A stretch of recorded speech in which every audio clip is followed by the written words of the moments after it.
How are you now? I'm okay. I'm D25190 Your age? 42 years old. Married or single? Married. Do you have kids? 2 kids. Ages? Boy, 20 to 18 years old. Okay, your educational background? High school graduate. Do you have working experience as a helper? Yes. Where? Saudi. For how many years? 2 years. How many members of the family? 4. How many children? 2. Ages?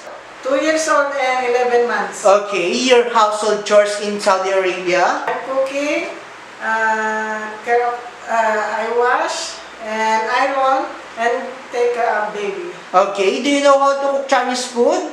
Yes. Like? Steam the fish and chicken and to learn more. Okay. Do you know how to teach the children? Yes. What subject? English and math. Okay. What is the reason to work in Hong Kong? I support the family, financially. Okay. Do you know how to take care of newborn baby?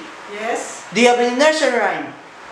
Yes. Sing it. My toes, my ears, my shoulder, my head.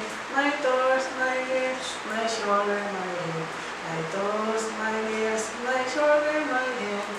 Okay. What will you do if the baby is sick? I check the temperature and call my employer. Okay. How do you handle a situation where the children in your care are fighting? Stop them and tell them the bad pipe. Okay. In taking care of member of the house, which one you like the most? Baby, because I have experience. Okay. If somebody wants to enter in your employer's house, what will you do? I call employer.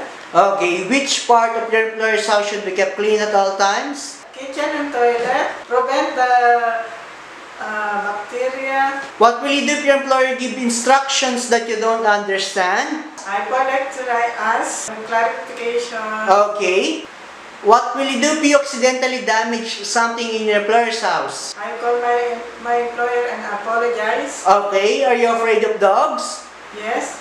Big or small? Small. Do you have any special skills? Cooking. Okay, are you willing to attend training or workshops to improve your skills? Yes. Message for your future employer. Mom and sir, I will promise for do my best. I'm a kind of loving. Thank you, sir and mom. Bye.